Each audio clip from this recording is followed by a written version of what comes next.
نحمده ونصلي على رسوله الكريم اما بعد فاعوذ بالله من الشيطان الرجيم بسم الله الرحمن الرحيم وإذ أخذنا ميثاقكم ورفعنا فوقكم الطور خذوا ما آتيناكم بقوة واذكروا ما فيه لعلكم تتقون صدق اللہ العظیم۔ آیت نمبر 63 پڑھی اللہ پاک کے فضل و کرم سے۔ یہاں اللہ پاک فرما رہے ہیں وَإِذْ أَخَذْنَا مِيثَاقَكُمْ، جب ہم نے تم سے عہد لیا، وَرَفَعْنَا فَوْقَكُمُ الطُّورَ، اور طور پہاڑ کو تمہارے اوپر معلق کر دیا۔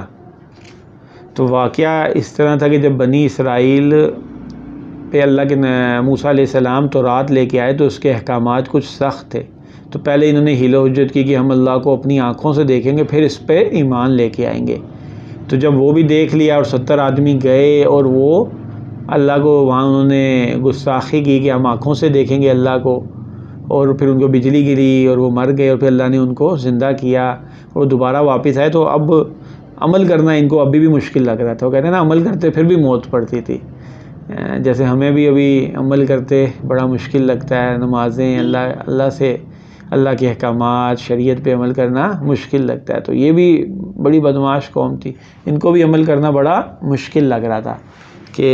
اتنے احکامات میں، ان کے احکامات میں تھوڑی زیادہ سختی تھی، ہمارے احکامات میں اس دور میں تو بڑی رعایت بھی بہت زیادہ ہو گئی ہے، چیزیں آسان ہو گئی ہیں زیادہ۔ تو اب یہ پھر مکر گئے کہ بھئی اب حیل و حجت کرنی شروع کر دی اور ماننے سے، تو ان کو تھوڑی اجازت مل گئی بھئی چلو جتنا عمل کر سکتے کرو، تو انہوں نے بالکل ہی عمل کرنا چھوڑ دیا، بالکل ہی اور بالکل عجیب سی زندگی گزارے۔ تو اللہ تعالیٰ کو جلال آیا کہ بھئی یہ میں نے نبی بھی بھیجے، آیتیں بھی دی، خود مانگے انہوں نے کہ ہمارے لیے کوئی شریعت ہو، اور پھر اب ان کی حرکتیں دیکھو کہ بالکل اس کے اوپر عمل ہی نہیں کر رہے۔ تو اللہ پاک نے کیا کیا کہ وَإِذْ أَخَذْنَا مِيثَاقَكُمْ، اور جب تم سے عہد لیا، یعنی تم نے عہد کیا تھا کہ ہم عمل کریں گے، وَرَفَعْنَا فَوْقَكُمُ الطُّورَ، اور تمہارے اوپر طور پہاڑ، اللہ نے اب ان کے اوپر طور پہاڑ کو مسلط کر دیا اور ان سے عہد لیا۔ کیا عہد لیا؟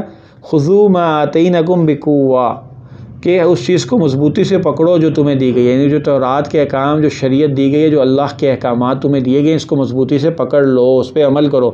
وَاذْكُرُوا مَا فِيهِ لَعَلَّكُمْ تَتَّقُونَ، اور جو کچھ اس میں ہے اس سے نصیحت حاصل کرو، اس پہ عمل کرو، تو تاکہ تم تقویٰ متقی بن جاؤ، اللہ کے ہاں پرہیزگاروں میں شامل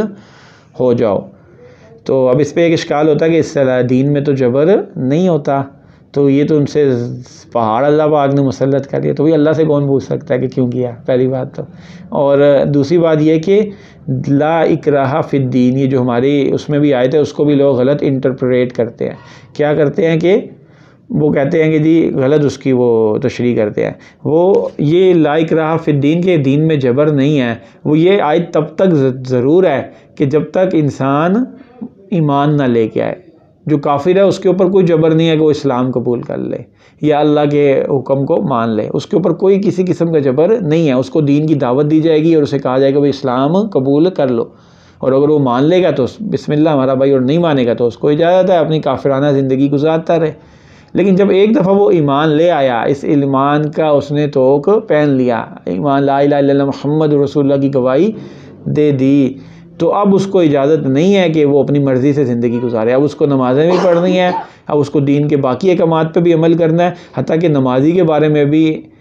بڑے سخت اقوال ہیں کہ جو نمازیں نہ پڑھے اس کو جیل میں بند کر دو، اس کو کوڑے مارو۔ اسلامی نظام، اسلامی ریاست میں سارے احکامات موجود ہیں، یہ خالی انسان کی مرضی کے اوپر نہیں ہے۔ تو اکراہ فی الدین کا مطلب یہ ہے کہ دین اب تمہاری مرضی ہے، کفر اختیار کرو، لیکن ایک دفعہ جب ایمان لے آئے اور دین کو تم نے مان لیا تو اب تمہیں اجازت نہیں ہے کہ اس سے پھر سکو۔ تو ایسے ہی اللہ نے ان کے اوپر بھی یہ ایک وہ مسلط کیا اور ان کا ایک وعدہ لیا کہ بھئی تم اب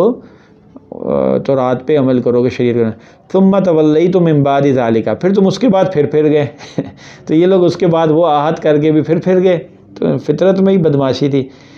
تو فلولا فضل اللہ علیکم ورحمتہ، تو اللہ کا اگر فضل نہ ہوتا تم پر اور رحمت نہ دی، لکنتم من الخاسرین، تو تم خسارہ پانے والے ہوں سے۔ یعنی کہ اللہ نے ان کے ساتھ پھر بھی نرمی اور بار بار معاف کرنے والا معاملہ اور آسانی والے معاملے کیے۔ اگر اللہ تعالیٰ ان کے کو پکڑ دیتے اور ان کو اپنے عذاب دے دیتے تو اللہ سے کوئی پوچھنے والا تو نہیں تھا۔ تو اگر اللہ کا فضل نہ ہوتا، اللہ بار بار نبی بھیجتے رہے، عیسیٰ علیہ السلام آئے اور کتنے نبی ان کے پاس سینکڑوں کی تعداد میں نبی آتے رہے، تو یہ اللہ کا خصوصی ان کے ساتھ ایک فضل والا معاملہ تھا۔ تو اللہ پاک ہمیں بھی دین پہ چلنے کی توفیق عطا فرمائے، آمین۔